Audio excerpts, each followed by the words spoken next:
The Bucks, the Suns, Game 6, and the entire city of Milwaukee took to the streets to be ready to watch their team celebrate their first championship in half a century, but it wasn't easy. Phoenix led it at halftime, then third quarter, Giannis taking over, little pull away over Jay Crowder, then underneath, and the finish, 16 of 25 from the floor for the Greek Freak.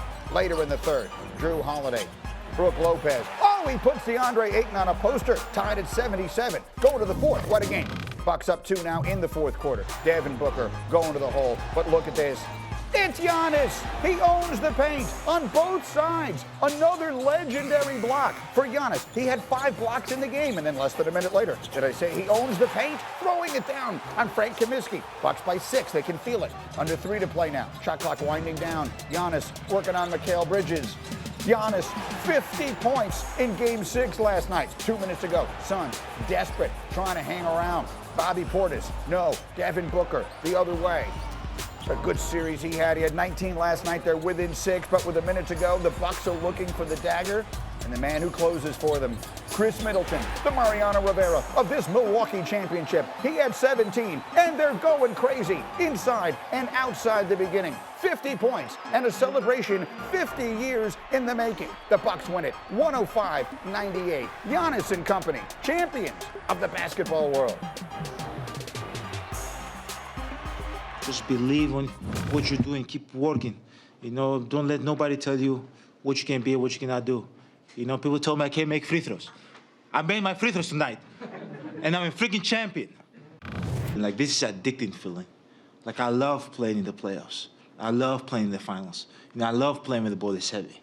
You know, and then this is the moments I want to chase more. I want our team to keep build off this, you know, and hopefully we can do it again. What an absolute masterpiece to hang on the wall for Giannis, the 9th player to win multiple MVPs and a finals MVP in his career. The only men to do it younger than he is are Tim Duncan and Kareem Abdul-Jabbar a lifetime ago. And here's Tim Legler. And, you know, Timmy, what are the right things to say about that performance last night? I don't have the adjectives for it. How would you describe it? It's a great way to put it. I'm at a loss for words to describe exactly how great he was, because Giannis Antetokounmpo already has a phenomenal resume. But when you look at the game last night, to play your greatest game in your most significant moment as an athlete, how many guys ever get to put those two things together? And that's exactly what he did last night. Greedy, I just don't think I've ever seen him play with a greater combination of force and finesse. Now, obviously, he was going to dominate a smaller Suns team in the paint. He did it the entire series. But last night, the step-back jumper, the free throw making, some of the finishes he had off the move from strange angles where he's using touch. He made a push shot from 15 feet last night. He did everything that was required to get this team across the finish line on a night in which his next 2 best offensive players really struggled. It was really solely up to Giannis Antetokounmpo to make this happen and prevent them having to go on the road for a Game 7.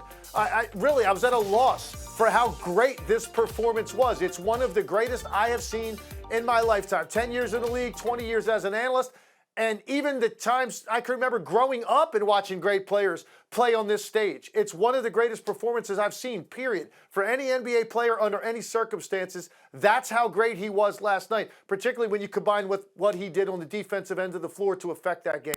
Yeah, 50 points, 5 blocks among the numbers that Giannis puts up last night. But it's more than a night. It's a story. It's about a young player who decided to sign a Supermax last summer because he didn't want that to be a distraction hanging over his team all year long. He could be looking for a super team right now. He could have been a free agent right now trying to join up with other people. But he did it the hard way in Milwaukee, where it's been 50 years since Lou Alcindor. What is that story, Tim Legler?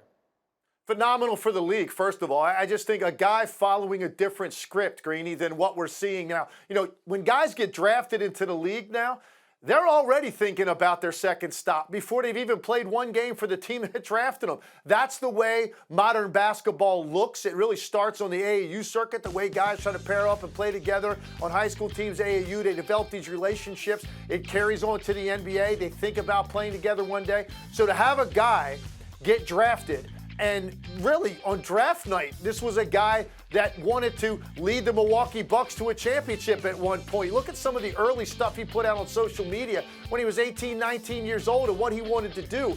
And he actually accomplished it in a small market city. He decided to stay. He took all of that money, and he squarely took on the pressure and the weight that comes with that. And look, you hope as a star player, you eventually get enough talent around you to be able to pull this off. He had great success with Chris Middleton, but it took adding another guy, and Drew Holiday was an enormous part of this championship. So you hope your front office is astute enough to add the right piece at the right time. And they caught some breaks this year with some of the injuries that, with the Brooklyn Nets in particular in the Eastern Conference. But so what? They stayed together. They got it done. And I think it's a great storyline for the NBA. It shows guys out there coming into the league, you can do this. You're going to need help, but you can do it. And I just love his commitment to this team, to this franchise, to this city, the way he accepted the responsibility of what true greatness is and responsibility to lead the franchise that drafted you to this special place, and a place they haven't been in 50 years. I cannot say enough about what this means for the NBA and how good this is for the league to see a guy do it a little bit differently. Thank you for watching ESPN on YouTube. For live streaming sports and premium content, subscribe to ESPN+.